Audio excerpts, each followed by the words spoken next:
नमस्ते दोस्तों। पार्थ करियर में आपका हार्दिक हार्दिक स्वागत है। आज हम यूजीसी नेट द्वारा ली गई हमारी जून 2014 को जो हमारा जियोग्राफी का पेपर हुआ था उसके आज हम सेकंड पेपर के बारे में जानकारी हासिल करेंगे। तो आपसे गुजारिश है कि आप हमारे इस चैनल को सब्सक्राइब कीजिए। तो आज हम क्वेश्चन पेपर के बारे में देखेंगे। तो जो जून 2014 का हम द्वितीय प्रश्न पत्र का हल सहित देखेंगे। तो एक प्रश्न क्रमांक 1 है कि एकल प्रमुख भूआकृतिक प्रक्रिया द्वारा उत्पन्न भूदृश्य कहलाते हैं। तो इसका सही आंसर है ए, सरल भूदृश्य। क्वेश्चन नंबर देखेंगे 2। दीर्घ आकारीय सपाट शीर्षों के बालू के कटक जो प्रचलित पवनों के समानांतर फैले परंतु निपाती अग्रांतों के बगैर है को किस नाम से पुकारा जाता है? तो इसे पुकारा जाता है फलबैक के नाम से। तो इसका सही आंसर होगा ये। क्वेश्चन नंबर देखेंगे 3। ऐसी नदी घाटियों को जिनके मार्गों का नियंत्रण ऐसे कारकों द्वारा होता है जिन्हें निर्धारित नहीं किया जा सकता हो को कहते हैं। तो उसको कहते हैं नवानुवर्ती, कहते हैं क्या? नहीं। परवर्ती भी नहीं, अनुवर्ती भी नहीं, तो इसको कहते हैं अक्रमवर्ती। आंसर है सी। क्वेश्चन नंबर देखेंगे अब 4। ये क्वेश्चन सुमिलित कीजिए पर आधारित क्वेश्चन है। इसमें सूची 1 में पुस्तकें और सूची 2 में उनके लेखक की जानकारी दी गई है। लेखक कौन से? तो इसमें हमें एक सूची 1 का सूची 2 के साथ मिलान करना है। तो हम देखेंगे कि एक का प्रिंसिपल्स ऑफ जियोमॉर्फोलॉजी ये पुस्तक लिखी गई थी W.D. थॉर्नबरी ने। और द स्टडी ऑफ लैंड्स के लेखक है ये R.J. स्मॉल। और अनस्टेबल अर्थ के लेखक है J.S. टियर्स। और मॉर्फोलॉजी ऑफ द अर्थ के लेखक है L.C. किंग। तो इसका सही आंसर होगा ये ए का 2, बी का 3, सी का 4 और डी का 1। क्वेश्चन नंबर देखेंगे 5। ढाल प्रतिस्थापन मॉडल किसने प्रतिपादित किया था? तो इसका सही आंसर है पेंक। ये भी क्वेश्चन यूजीसी नेट ने 2-3 बार पूछा है, तो इसे गौर से देखिए। अब क्वेश्चन नंबर देखेंगे 6।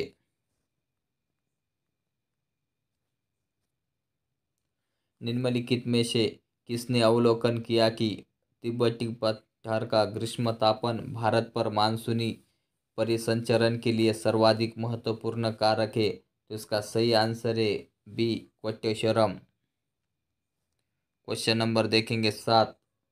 जलवायु वर्गीकरण की कोपेन की योजना के अनुसार ये ध्रुवीय या पर्वतीय प्रकार की जलवायु कहाँ पाई जाती है? तो ये पाई जाती है जम्मू कश्मीर में। तो इसका सही आंसर होगा डी। क्वेश्चन नंबर देखेंगे 8। निम्नलिखित में से कौन सा पवन को प्रभावित करने वाला कारक नहीं है या कारक कौन सा नहीं है देखना है। तो इसमें हम देख सकते हैं कि दाब प्रवणता होती है, घर्षण भी होता है, कॉरियोलिस प्रभाव भी होता है, सिर्फ नहीं होता है चुंबकत्व। तो इसका सही आंसर है सी। क्वेश्चन नंबर देखेंगे 9। नीचे सूचीबद्ध स्थानों में से किसमें उच्चतम वार्षिक तापांतर होना चाहिए? तो इसका सही आंसर है डी, मध्य अक्षांशीय महाद्वीपीय केंद्र। अब क्वेश्चन नंबर देखेंगे 10। द्रव स्थिति में गए बगैर ठोस का सीधे गैस में तापमान रूपांतर का वर्णन करने के लिए किस शब्द का उपयोग किया जाता है? तो इसका सही आंसर है सी, उद्वपातीकरण। क्वेश्चन नंबर देखेंगे 11। वायु प्रदूषकों के रूप में कार्बन मोनोऑक्साइड का मुख्य स्रोत है? तो इसका सही आंसर है डी, गैसोलीन मोटर निकास। क्वेश्चन नंबर देखेंगे 12। अपेक्षाकृत गर्म सतही जल का प्रतिस्थापन करने के लिए घन सागरीय परतों से शीतल जल की ऊर्ध्वाधर गति क्या कहलाती है? तो इसका सही आंसर है सी, ऊर्ध्वगमन या अपवेलिंग कहलाती है। क्वेश्चन नंबर देखेंगे 13।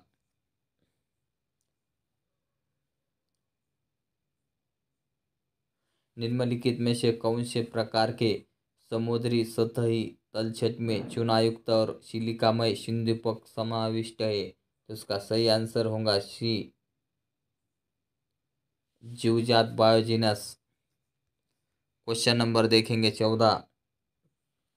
शाकभक्षी और मांसभक्षी पशुओं जैसे कि शेर, गिद्धड़ और लकड़बग्गा की विशाल संख्या पाई जाती है। तो ये पाई जाती है अफ्रीका के सवाना प्रदेश में। तो इसका सही आंसर होगा डी।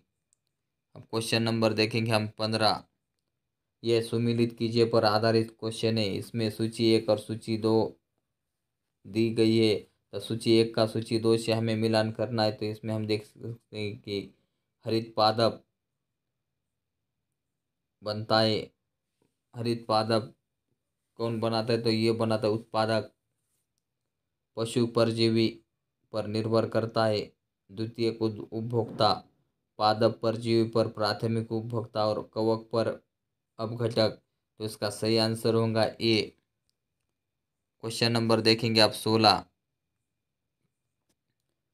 भूगोल में विधि विषयक उपागम किस पर बल देता है? तो इसका सही आंसर है बी, विधि निर्माण अध्ययन पर। अब क्वेश्चन नंबर देखेंगे 17। निम्नलिखित में से कौन सा युग्म सही सुमिलित नहीं है, यानी हमें यहाँ कौन सा गलत है वो देखना है। तो इसमें हम देख सकते हैं कि इब्न खल्दून मुकदमा इनकी पुस्तक है, ये सही है। अल बल्खा की किताबुल आविष्कार, ये भी सही है। अल मसूदी की रुत्सब इल्म, ये गलत है। और अल बरूनी की किताबुल हिंद, ये भी सही है। इसमें हम देख सकते हैं कि अल मसूदी की किताब कौन सी है? किताब मुराज अल दहाब और किताब अल तनब अल इशरक है। और रूटे रिल्स में है ये हकल की बुक है। तो इसका सही आंसर होगा शी। क्वेश्चन नंबर देखेंगे 18। ये भी सुमिलित कीजिए पर आधारित क्वेश्चन है। इसमें सूची 1 में भूगोलवेत्ता के नाम दिए गए हैं और सूची 2 में उनकी विकसित अवधारणा, उन्होंने कौन सी अवधारणा दी, यह दिया हुआ है। तो सूची 1 का सूची 2 से हमें मिलान करना है। तो इसमें देख सकते हैं कि ये प्रेजल ने सामाजिक डार्विनवाद दिया, सी रिटर ने उद्देश्यवादी विचार दिए, आर हर्शोन ने क्षेत्रीय विभेद की परिकल्पना की और ओ स्लूटर ने भूदृश्य विज्ञान। तो इसका सही आंसर होगा ये, ए का 4, बी का 3, सी का 2 और डी का 1। अब क्वेश्चन नंबर देखेंगे हम 19। जर्मन भौगोलिक विचारधारा के विकास के सिलसिले में निम्नलिखित में से किसका सही अनुक्रम है? तो इसका सही आंसर होगा बी, पेशल, रेज्जल, हेटनर और ट्राल। पहले पेशल आए, फिर रेज्जल, फिर हेटनर और ट्राल। ये भी क्वेश्चन यूजीसी नेट ने 2-3 बार पूछा गया है, तो इसे गौर से देखिए। क्वेश्चन नंबर आप देखेंगे 20। विश्व रचना कोस्मोग्राफी शब्द किसने प्रतिपादित किया और उसे इरोनोग्राफी तथा जियोग्राफी में विभाजित किया है? तो इसका सही आंसर होगा डी, ए हम्बोल्ट। ये भी यूजीसी नेट ने अभी तक 2-3 बार पूछा है गया क्वेश्चन है। क्वेश्चन नंबर देखेंगे 21। Perspective on the nature of geography 1959 नामक पुस्तक के लेखक कौन है? तो इसका सही आंसर है सी, रिचर्ड हर्शोन ने। और नेचर ऑफ जियोग्राफी ये 1939 में रिचर्ड हर्शोन ने दी थी। और perspective on the nature of geography 1959, ये भी क्वेश्चन यूजीसी नेट ने 2-3 बार पूछा गया है। क्वेश्चन नंबर देखेंगे 22। शुद्ध नेट जनसंख्या परिवर्तन किसके द्वारा निर्धारित होता है? इसका सही आंसर है मृत्युता और प्रजननता। तो इसका आंसर होगा डी, ये और सी दोनों। क्वेश्चन नंबर देखेंगे 23। ग्रामीण घर किसका सूचक है? तो इसका सही आंसर है पर्यावरण। आंसर है ए। ये भी क्वेश्चन यूजीसी नेट ने 2-3 बार पूछा गया है। क्वेश्चन नंबर देखेंगे 24।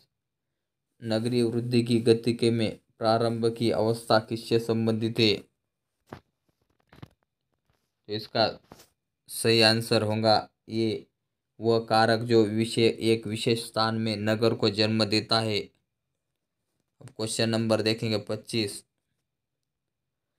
टुंड्रा में परिवहन का मुख्य साधन है, तो ये साधन कौन सा है? स्लेज का वहाँ पर उपयोग किया जाता है। तो इसका सही आंसर होगा सी। अब क्वेश्चन नंबर देखेंगे 26। चेन्नई बेंगलुरु गलियारे कॉरिडोर का विकास किस पर आधारित है? तो इसका सही आंसर होगा ए, ऑटोमोबाइल तथा सूचना प्रौद्योगिकी उद्योग पर आधारित है। क्वेश्चन नंबर देखेंगे 27। हाल ही में नगरीय औद्योगिक विकास में प्रमुख फोकस किस पर रहता है? तो यह फोकस रहता है गुच्छ विकास पर। इसका सही आंसर होगा बी। क्वेश्चन नंबर देखेंगे 28। उच्च स्तर का प्रबंधकीय तथा कार्यकारिणी प्रशासनिक पद किस श्रेणी में आता है? तो इसका सही आंसर होगा चतुर्थ गतिविधियों में यह पद आता है। तो इसका सही आंसर है डी। क्वेश्चन नंबर देखेंगे 29। निम्नलिखित में से कौन सा कथन सही है? इसमें से हमें कथन सही कौन से वो देखना है। ये एक देख सकते हैं कि भूरा कोयला और निम्न श्रेणी का बिटुमिनस कोयला चतुर्थ कल्प में बने, ये सही है। दो देखेंगे कि डोलोमाइट का लोहा यो इस्पात उद्योग में उच्च ताप सामग्री तथा फ्लक्स के रूप में उपयोग होता है, ये भी सही है। तीन देखेंगे कि सौर ऊर्जा, पवन, जल विद्युत तथा बायोगैस नवीकरणीय संसाधन है, ये भी सही है। तो इसका सही आंसर होगा ए। एक, दो और तीन सही है। अब क्वेश्चन नंबर देखेंगे हम 30। एडवर्ड उलमेन के मॉडल में वर्णित स्थानिक अंतःक्रिया के तीन आधार क्या है? तो ये आधार है पूरकता, सुविधा तथा आवासीय पड़ोस। इसका सही आंसर होगा जी। अब क्वेश्चन नंबर देखेंगे 31। जापान अपने किन कारणों से विश्व में एक अग्रणी औद्योगिक देश है? तो इसका आंसर हम देखेंगे एक देख सकते हैं कि विकसित जलीय विद्युत के कारण, सही है। दो देखेंगे कि धात्विक खनिजों के विशाल निक्षेप के कारण, ये गलत है। तीन देखेंगे कि उच्च स्तर की प्रौद्योगिकी क्षमता के कारण, ये भी गलत है। चार देखेंगे कि द्वीपीय अवस्थिति के कारण, ये सही है। तो इसका सही आंसर होगा सी। क्वेश्चन नंबर देखेंगे 32। ये सुमिलित की ये अभिकथन और कारण पर आधारित क्वेश्चन है। इसमें हम अभिकथन देखेंगे कि उन्नत प्रकार के रबर वृक्षों के विकास और बाद में कृत्रिम रबर के साथ अमेजन बेसिन का रबर स्मृति से ज़्यादा कुछ नहीं रह गया है, ये सही है। कारण देखेंगे कि संसाधन मानवीय संस्कृति द्वारा सृजित तथा नष्ट किए जाते हैं, ये भी सही है। तो इसका सही आंसर होगा सी। ए और आर दोनों सही और आर ए की सही व्याख्या करता है। क्वेश्चन नंबर देखेंगे 33। निम्नलिखित में से किस संस्कृति क्षेत्र की विशेषता है? एक, प्राचीन सभ्यता और क्लासिकी संस्कृति की परंपरा। दो, प्राचीन नगर राज्यों का उत्थान। और तीन, कृषि और अंगूर की खेती समेत बागवानी का महत्व। तो इसकी विशेषता है कि ये भी कहाँ पाए जाते हैं? तो ये पाए जाते हैं भूमध्य सागरीय में। तो इसका सही आंसर होगा सी। क्वेश्चन नंबर देखेंगे 34। पितृसत्ताक समाज और स्त्रियों की प्रभावशाली स्थिति के अस्तित्व की विरोधाभासी स्थिति किस जनजाति की विशेषता है? तो इस यह थारू जनजाति की विशेषता है। तो इसका आंसर होगा डी। ये भी क्वेश्चन यूजीसी नेट ने 2-3 बार पूछा गया है। अब क्वेश्चन नंबर देखेंगे 35। लोक नीति का भूगोल किसके भौगोलिक अध्ययन के साथ संबंधित है? इसमें हम देख सकते हैं कि देख सकते हैं कि लोक नीतियों का सृजन और क्रियान्वयन, ये नहीं है। दो देखेंगे कि लोक नीतियों का क्रियान्वयन और निगरानी, ये सही है। तीन देखेंगे कि लोक नीतियों का सृजन और मूल्यांकन, ये गलत है। चार देखेंगे कि लोक नीतियों का मूल्यांकन, ये सही है। तो इसका सही आंसर होगा सी। दो और चार सही है। क्वेश्चन नंबर देखेंगे 36। निम्नलिखित में से कौन सी भाषा सेमिटो हेमिटिक भाषाई परिवार से है? तो इसका सही आंसर है हिब्रू। आंसर है बी।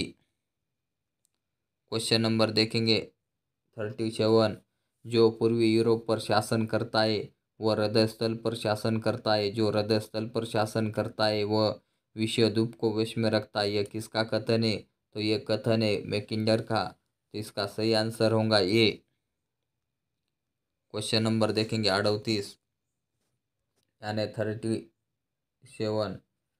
भारत में समस्त नियोजन तकनीक किसके द्वारा तैयार किए गए मॉडल पर आधारित है? तो ये आधारित है पीबी महालोनोबिस के। इसका सही आंसर होगा ये। क्वेश्चन नंबर देखेंगे आप 39, प्रादेशिक विकास है तो इसका सही आंसर है बी, बहुप्रक्रियात्मक उपागम। क्वेश्चन नंबर देखेंगे हम 40, हफस्मिट के अनुसार प्रादेशिक नियोजन के पिछले 100 वर्षों के इतिहास में उसके विकास के मुख्य चरणों में कालानुक्रमिक अनुक्रम बताइए। तो यहाँ हमें यह कालानुक्रम से लगाना है, यानी क्रम से लगाना है। तो प्रथम आएगा प्राकृतिक संसाधन अभिमुखता, बाद में सांस्कृतिक प्रदेशवाद अभिमुखता, उसके बाद प्रादेशिक विज्ञान अभिमुखता 3 नंबर पर आएगा, और 4 पे आएगा महानगरीय अभिमुखता। तो इसका सही आंसर होगा बी, 1 3 4 2 होगा का नहीं। तो इसका सही आंसर क्या होगा, डी, 3 1 4 2। अब क्वेश्चन नंबर देखेंगे 41, किसने यह व्याख्या की है कि केवल एक प्रदेश है पृथ्वी की सतह जिस पर मानवता को अपना आवास मिला है। तो इसका सही आंसर होगा मिंशुल, आंसर है ये। क्वेश्चन नंबर देखेंगे 42, कृषि क्षेत्र है तो यह है समरूप प्रदेश, आंसर होगा ये।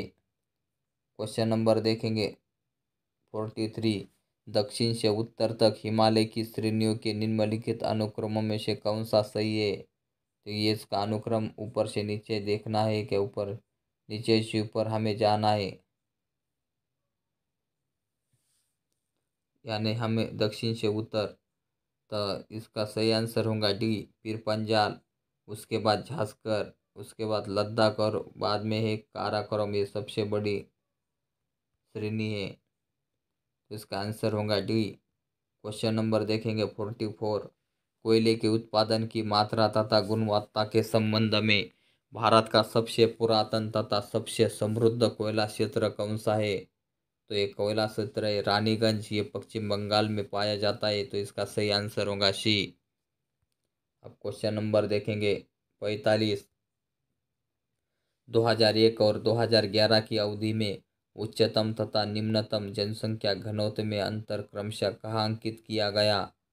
तो इसका सही आंसर होगा डी, बिहार और नागालैंड। बिहार में सबसे ज़्यादा जनसंख्या घनत्व और कम निम्नतम जनसंख्या है नागालैंड में। तो इसका सही आंसर होगा डी।